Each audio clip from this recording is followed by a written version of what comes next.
জয় শ্রী রাধে কৃষ্ণ। বন্ধুরা, এই দিব্যযাত্রায় আপনাদের স্বাগতম। হে কৃষ্ণ, আজ যে সব ভক্ত এই বাণী শুনছেন, তাদের জীবনে আপনার কৃপা যেন সর্বদা বিরাজ করে এবং সব কঠিনতা দূর হয়ে যায়। তো বন্ধুরা, আসুন আর দেরি না করে শ্রীকৃষ্ণের অমৃত উপদেশের এই অসাধারণ যাত্রা শুরু করি। শ্রীকৃষ্ণ বলেন, সুখী থাকতে চাইলে জীবনের সিদ্ধান্ত নিজের পরিস্থিতি দেখে নাও। যারা পৃথিবীকে দেখে সিদ্ধান্ত নেয়, তারা সবসময় দুঃখী থাকে। কে কি বলল তা নিয়ে ভাবো না, শুধু নিজেকে শান্ত রাখো। কারণ সূর্যের রশ্মি যতই তীব্র হোক না কেন, তা কখনো সমুদ্রকে শুকিয়ে দিতে পারে না। একটি পাখি অভিযোগ করল, হে আমার ঈশ্বর, অনেক কষ্ট করে আমি একটি বাসা বানিয়েছিলাম, আপনি ঝড় পাঠিয়ে দিলেন আর আমার ঘর ভেঙে গেল। উপরে থেকে একটি আওয়াজ এলো, তোমার বাসায় একটি সাপ ঢুকেছিল তোমাকে খাওয়ার জন্য, তাই আমি ঝড় পাঠিয়েছিলাম যাতে তুমি জেগে ওঠো, উড়ে যেতে পারো এবং তোমার প্রাণ নিরাপদ থাকে। আমাদের জীবনে কত রকমের বিপদ আসে, আমরা জানতেও পারি না যে আমাদের পরমাত্মা কিভাবে আমাদের বিপদ থেকে রক্ষা করছেন। যদি তোমার মনে হয় যে পরমাত্মা তোমাকে কষ্টের দিকে নিয়ে যাচ্ছেন, তাহলে বিশ্বাস রাখো, তিনি তোমাকে সেই কষ্টের পারেও নিয়ে যাবেন। মনের যন্ত্রণা কখনো শেষ হয় না, তাই অন্যকে দোষারোপ করে কোনো লাভ নেই।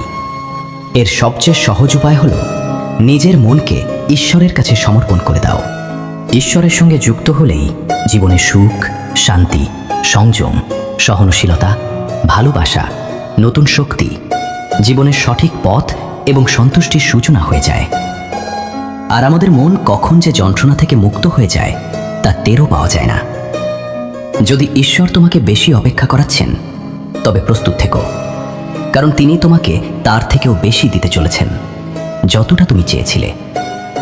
যেমন মানুষ মৃত মানুষকে কাঁদ দেওয়াকে পুণ্য মনে করে, তেমনি যদি জীবিত মানুষকে সহায়তা করাকেও পুণ্য মনে করতে শুরু করত, তাহলে জীবন অনেক সহজ হয়ে যেত। জীবন নিয়ে এত বেশি চিন্তা করো না। যিনি জীবন দিয়েছেন, তিনি নিশ্চয়ই কিছু ভেবেই দিয়েছেন। তোমার অতীত হয়তো কষ্টে ভরা ছিল, কিন্তু আসন্ন আগামীকাল তোমার হাতেই আছে। মন অন্ধ, এর নিজের কোনো জ্ঞান নেই। মন কিছুই জানে না এবং সঠিক পথও দেখায় না। তাই অন্ধ মনের কথা শুনে গুরুত্বপূর্ণ কাজগুলো পিছিয়ে দেওয়া বন্ধ করো। সবসময় নিজের বুদ্ধি দিয়ে কাজ করো, মন দিয়ে নয়। কারণ অন্ধ মন সবসময় তোমাকে প্রয়োজনীয় কাজ করা থেকে বিরত রাখে। যখন আপনি বুদ্ধির মাধ্যমে জরুরি কাজগুলো করা শুরু করবেন, তখন ধীরে ধীরে আপনার মন আপনার বন্ধু হয়ে যাবে। কিন্তু এখন আপনার মন আপনার শত্রু হয়ে আছে, যা আপনাকে দিন দিন ধ্বংসের দিকে নিয়ে যাচ্ছে। মুখের ওপর সত্য কথা বলে দেওয়া এবং রাগ করে ফেলা মানুষ সেই সব মানুষের থেকে কোটি গুণ ভালো, যারা আপনার সামনে একরকম আর পেছনে আরেক রকম। কারো কষ্ট বোঝার জন্য মানুষের ভিতরের মানুষ থাকা জরুরি। কাক কোকিলের আওয়াজকে চাপা দিতে পারে, কিন্তু নিজের আওয়াজকে মধুর করতে পারে না। ঠিক তেমনই নিন্দা করা মানুষ ভদ্রলোককে বদনাম করতে পারে, কিন্তু নিজে ভদ্র হতে পারে না। যদি একাকিত্ব থাকে, তবে তাকে আশীর্বাদ মনে করো, কারণ পরমাত্মা তোমাকে নিজের উন্নতি করার জন্য একটু বেশি সময় দিয়েছেন। একা থাকার আনন্দ উপভোগ করতে শেখো, কারণ কেউই সারা জীবন তোমার সঙ্গে থাকবে না। সময়ের একটি খুব ভালো অভ্যাস আছে, যেমনই হোক তা কেটে যায়। সফল মানুষ সুখী থাকুক বা না থাকুক, কিন্তু যে মানুষ সুখী থাকতে জানে, সে অবশ্যই সফল হয়ে যায়। যখন সুখে থাকবে তখন ঈশ্বরকে ভুলে যেও না, আর যখন দুঃখে থাকবে তখন ঈশ্বরের ওপর বিশ্বাস রাখো। মানুষ রং বদলায়, কিন্তু মুরলীধর সময় বদলে দেন। মানুষের জীবন শুধু তার কর্মের ওপর চলে। যেমন কর্ম, তেমনি জীবন। যা করা হয়েছে তা অবশ্যই সামনে আসবে, কারণ কর্ম কারো আপন নয়। জীবন খুব সুন্দর, কখনো হাসায়, কখনো কাঁদায়। কিন্তু যে মানুষ জীবনের ভিড়ের মধ্যেও খুশি থাকতে পারে, জীবন তার সামনে মাথা নত করে। হারিয়ে পেয়ে যাওয়ার আনন্দই আলাদা, কেঁদে হেসে ওঠার আনন্দই আলাদা। হারা জীবনেরই একটা অংশ, কিন্তু হারার পর জেতার আনন্দই আলাদা। ভালো মানুষ হতে কারো নকল করার দরকার নেই। নিজেকে এত ভালো বানাও যে মানুষ তোমার নকল করতে শুরু করে। জীবন একবারই মেলে, এটা ভুল কথা। মৃত্যু একবারই মেলে, জীবন তো প্রতিদিনই মেলে। যেদিন তুমি নিজের হাসির মালিক হয়ে যাবে, সেদিন কেউ তোমাকে কাঁদাতে পারবে না। যদি কেউ তোমার কাছে কিছু চায়, তবে দিয়ে দাও, কারণ ঈশ্বর তোমাকে দেওয়ার দলে রেখেছেন, চাওয়ার দলে নয়। মনে রেখো, ভালো সময় দেখার জন্যে খারাপ সময়ও সহ্য করতে হয়। সবার সেবা করো, কিন্তু কারো কাছ থেকে আশা রেখো না, কারণ সেবার আসল মূল্য শুধু ঈশ্বরই দেন।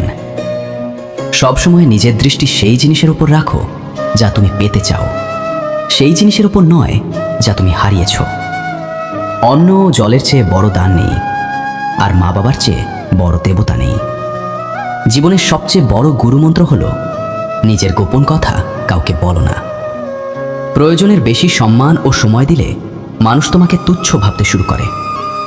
কখনো যদি তোমার পেছনে তোমার কথা হয়, ভয় পেও না, কারণ কথা তো তাদেরই হয় যাদের মধ্যে কিছু কথা থাকার মতো বিষয় থাকে। মনে রেখো, সফলতা কখনো চেয়ে পাওয়া যায় না, চেয়ে পাওয়া যায় শুধু ভিক্ষা। সাফল্য পেতে হলে তোমাকে নিজেকেই পরিশ্রম করতে হবে। ছোট ছোট ভুল থেকে বাঁচার চেষ্টা করো, কারণ মানুষ কখনো পাহাড়ে ধাক্কা খায় না, ছোট ছোট পাথরেই হোঁচট খায়। নিজের ভুল স্বীকার না করলে তুমি কখনোই ভালো মানুষ হতে পারবে না। দেওয়া শুরু করে দাও, আশা নিজেই শুরু হয়ে যাবে, সম্মানও সম্পদও।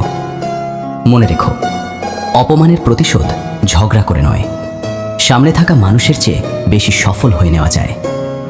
খারাপ কিছু করার চিন্তা এলে সেটাকে কাল পর্যন্ত পিছিয়ে দাও, আর ভালো কিছু করার চিন্তা এলে সেটা আজই করে ফেলো। সাথে থেকে যে প্রতারণা করে, তার চেয়ে বড় শত্রু আর কেউ হতে পারে না। আর যে আমাদের সামনে থেকেই আমাদের খারাপ দিকগুলো বলে দেয়, তার চেয়ে বড় বন্ধু আর কেউ হতে পারে না। মনে রেখো, সোজা কথা বলা মানুষটা তিক্ত হতে পারে, কিন্তু সে বিশ্বাসঘাতক নয়। তোমার খারাপ অতীতকে ত্যাগ করো, কারণ তার প্রভাব ভবিষ্যৎকে বিষাক্ত করে দেবে। জীবন বাঁচার দুইটি উপায় আছে। একটি হলো যা পছন্দ তা অর্জন করা, আর অন্যটি হলো যা অর্জন করেছ তাকে ভালোবাসতে শেখা। কোনো জিনিসের মূল্য পাওয়ার আগে বোঝা যায়, আর মানুষের মূল্য হারানোর পরে বোঝা যায়। বিনামূল্যে শুধু মা বাবার ভালোবাসা পাওয়া যায়। এই পৃথিবীতে বাকি সব সম্পর্কের জন্য কিছু না কিছু মূল্য দিতে হয়। অপমানের জবাব এমন সম্মানের সঙ্গে দাও যাতে সামনে থাকা মানুষটাও লজ্জা পায়। তুমি যতদিন তোমার কষ্ট ও সমস্যার জন্য অন্যকে দায়ী করবে, ততদিন তুমি কখনোই তোমার সমস্যাগুলো দূর করতে পারবে না। যথাসম্ভব বেশি শোনো এবং যতটা সম্ভব কম বলো। হয়তো সেই কারণেই ঈশ্বর আমাদের দুইটি কান আর একটি মুখ দিয়েছেন। বারবার ক্ষমা করো, কিন্তু বিশ্বাস শুধু একবারই করো। জীবনে কখনো কাউকে এতটা গুরুত্ব দিও না যে সে তোমার মুখের হাসিটাই কেড়ে নেয়। নিজের সাফল্য সেই মানুষই অর্জন করে যে সময় ও পরিস্থিতির উপর কাঁদে না। কিছুই স্থায়ী নয়, নিজেকে অতিরিক্ত চাপ দিও না, কারণ পরিস্থিতি যতই খারাপ হোক তা একদিন বদলাবে। সময়ের সঙ্গে সঙ্গে অনেক কিছু বদলে যায়, মানুষও, পথও, অনুভূতিও, আর কখনো কখনো আমরাও। তুমি আজ যা করেছ, একদিন সেটাই তোমার সঙ্গে হবে। এটাই নিয়তির নিয়ম। হতে চাইলে কারো অভাব হও, প্রয়োজন নয়, কারণ প্রয়োজন তো যে কেউ পূরণ করতে পারে, কিন্তু কারো অভাব কেউ পূরণ করতে পারে না। কাউকে কিছু দিতে না পারলে অন্তত আশীর্বাদ করো, কারণ আশীর্বাদ এমন একটি উপহার যার জন্য ধনী মানুষও হাত পেতে দাঁড়ায়। যেখানে মনে হয় আমাদের কারণে অন্যদের কষ্ট হচ্ছে, সেখান থেকে সরে যাওয়াই ভালো। প্রতারণা, কপটতা আর পাপ ততটাই করো যতটা তুমি নিজে সহ্য করতে পারবে, কারণ প্রকৃতি কাউকে ছেড়ে দেয় না। সবার হিসাব এই পৃথিবীতেই হয়ে যায়। যদি তোমার কোনো শত্রু না থাকে, তবে এর মানে তুমি সেই জায়গাগুলোতেও চুপ ছিলে যেখানে সত্য বলা খুবই জরুরি ছিল। ভালোবাসা বিনামূল্যে হলেও এই পৃথিবীর সবচেয়ে দামি সুখ। জীবনে এখন পর্যন্ত এতটাই বুঝেছি যে কিছু গভীর সম্পর্ক দুর্বল মানুষের সাথে হয়, যারা খেলনার মতো বিশ্বাস ভেঙে দেয়। বৃষ্টি আর রোদ দুটো একসাথে মিললেই রংধনু তৈরি হয়। তাই সুন্দর জীবনের জন্য সুখ আর দুঃখ দুটোই দরকার। মানুষ তখনই চিন্তা আর দুশ্চিন্তায় থাকে যখন সে নিজের জন্য কম আর অন্যদের জন্য বেশি বাঁচে। যে মুহূর্ত তোমাকে আঘাত দেয় তাকে খারাপ বলো না, বরং সেই মুহূর্তকে মূল্য দাও, কারণ সেটাই তোমাকে বাঁচার নতুন পথ শেখায়। তোমার সাফল্যে তারা অংশ নেয় যাদের তুমি ভালোবাসো, আর তোমার সংগ্রামে তারা পাশে থাকে যারা তোমাকে ভালোবাসে। যে সবচেয়ে বেশি ভেঙে পড়ছে সেই মানুষটাই আবার সবচেয়ে সুন্দরভাবে গড়ে ওঠে। এটাই জীবনের সত্য। কিছু ভুল সিদ্ধান্তই জীবনের আসল মানে শেখায়। সম্পর্ক ধরে রাখা শুধু একটি শর্ত আছে, কারো ত্রুটি নয়, তার ভালো দিকটা দেখো। কোনো প্রয়োজন ছাড়াই মানুষের খোঁজ নেওয়া একজন ভালো মানুষের পরিচয়। সবসময় আশা ঈশ্বরের উপর রাখো, কারণ এই পুরো পৃথিবীতে যত দ্রুত ঈশ্বর খুশি হন তত দ্রুত আর কেউ খুশি হয় না। যার মন শান্ত, যে মানুষ কথা বলার সময় ও কাজ করার সময় শান্ত থাকে, সেই সত্যকে পেয়েছে এবং দুঃখ কষ্ট থেকে মুক্ত হয়েছে। ম্যাচের কাঠি অন্যকে জ্বালানোর আগে নিজেই জ্বলে ওঠে, তেমনি আমাদের রাগও ম্যাচের কাঠির মতো, যা অন্যকে নষ্ট করার আগে নিজেকেই পুড়িয়ে ফেলে। বুদ্ধির কথা সাধারণত দু ধরনের মানুষই বলে, একজন যার বয়স অনেক বেশি, আরেকজন যে খুব অল্প বয়সেই খারাপ সময় দেখেছে। এই পৃথিবীতে আবেগের মতো আগুন নেই, মূর্খতার মতো জাল নেই, ঘৃণার মতো দানব নেই এবং লোভের মতো ধারালো কিছু নেই। গুণ 36টি নয়, মাত্র 4টি হলেই যথেষ্ট: ভালো ব্যবহার, পরিষ্কার নীতি, সৎ হৃদয় এবং সততা।